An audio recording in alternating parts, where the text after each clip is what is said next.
guest became instantly famous when he was chosen to play Anakin Skywalker, the young Darth Vader in the new Star Wars trilogy. He's getting tremendous reviews for his starring role in the new drama Shattered Glass, about a news reporter who is making up his stories. You go in and ask him yourself, Chuck. Okay, go in and see if they would serve a party that came in at 2:58, and the answer would be yes, because that's when we got here. The Forbes guys are going to have all this, too. And they're going to dig through the records at that office building. Okay, I'm sure they have surveillance cameras, and they're going to check them. I didn't do anything wrong.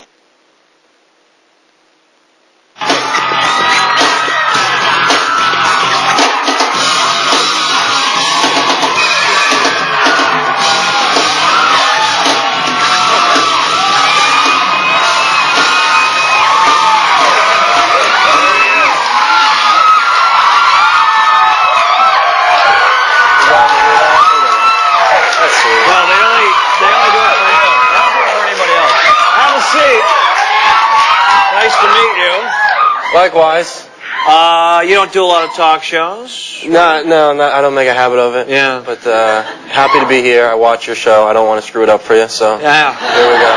They say that are there any nerves? Sometimes when you don't do it a lot, you're a little nervous or no? What can I do to help? Oh, yeah. No, the nerves are just running, a rampage. Really? Right now. Oh, yeah. Did the cigarettes help backstage?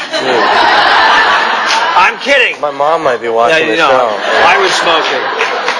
I know you've talked about this many times, but we're going to do it again because I'm excited. What are we talking about? Tell me about when you got how'd you get the gig, Star Wars gig? I auditioned for it. Good answer. Yeah. Okay, we covered that. No, but you beat out like 500 guys, including DiCaprio, right? So they say. Yeah. But DiCaprio, yeah. But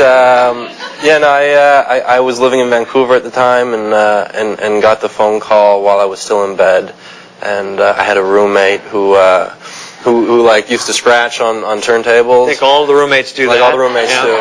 And so I walked out and like did the whole air guitar but with a lightsaber. Oh, when you got the news, you celebrated. Yeah, I celebrated. So I ran out and we had like a whole lightsaber fight, and he had the Star Wars LP that he threw on. It was like this epic battle, but fond memory, definitely. And you were wearing a Manorama, one of those. What were you wearing? I was going with the jock strap. The jock strap as well. That's great, but it's nerve-wracking. How many auditions was it? 4. 4 auditions, and then who calls you? Your agent calls you at home? My agent, my manager, my lawyer, and I assumed that they wouldn't all be getting on the phone to give me the bad news. So as soon as I heard all their voices, I got the clue. Yeah. That's amazing. And then how do they treat you now? Out and about, how do they treat you? People enjoy the Star Wars films, and they like to, say so when they see you. It's flattering. They come up and, you're Darth Vader. That's neat. That type That's of cool. thing. You can't beat that. I understand that you're a thrill seeker, and to explain what is an eco challenge. Oh, no. Yeah. Is this you? That is me. Wow, you look Looks different. like it. Sure do. Your hair looks different there. So, what exactly is it? First of all, it's an adventure race. It's meant to be one of the tougher ones that they have out there. But it's like get from point A to point B, and you whitewater kayak, mountain bike, rock climb, all sorts of stuff. Oh, is it like a triathlon? But yeah. Only it spans like the course of 8 days. Okay. So it's pretty severe. Not as hard as a triathlon. Is it?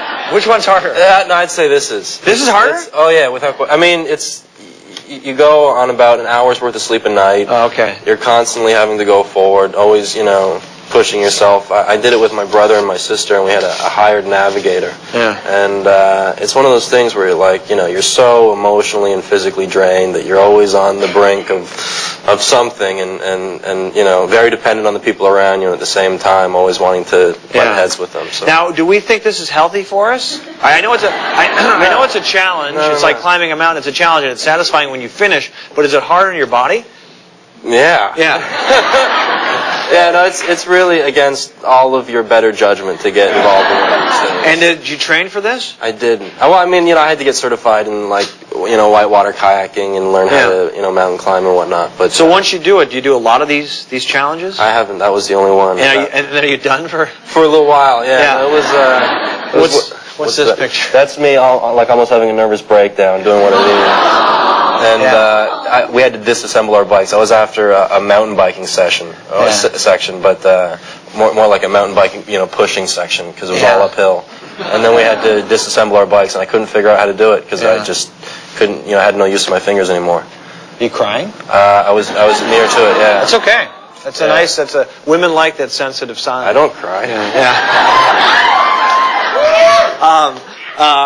Tell me about the new movie, Shattered Glass. Shattered Glass. Yes. It's the true story of this journalist Stephen Glass, who was writing for the New Republic back in the late 90s and fabricated the majority of his stories and was found out in our story as sort of the unraveling of all of his raps. So you're lying a lot in the movie. I do a lot of lying. Yeah. Now, I know you haven't done a lot of talk shows. This is a perfect talk show question for this. Tell me about your biggest lie in real life. Lie. I guess I did a lot of lying when I was younger. Yeah. I used to play competitive hockey, and I was playing for this hockey team that I wasn't meant to be playing on because I didn't live in the proper area. Yeah. And so I said that I was living it with a friend of my father's, and I didn't know where he lived. And anyways, you didn't know where he lived. No. How old are you when you're doing this? I was about 13 maybe, Yeah. and we had a hockey tournament in Detroit. And he was going to drive me back, and I had all the directions mapped out in my head. And anyways, I got lost and couldn't find the house that I was meant to be living.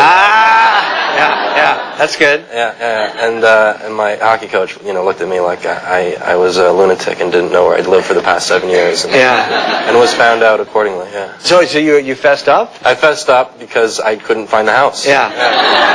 And did he punish you or what? No, he kept my secret to himself. So I got to play on the team. All right, there you go. That's good. Did I mention? We have a visually enhanced 5 questions coming up for you. Just for you. Stay with us. Hayden Christensen when we come back.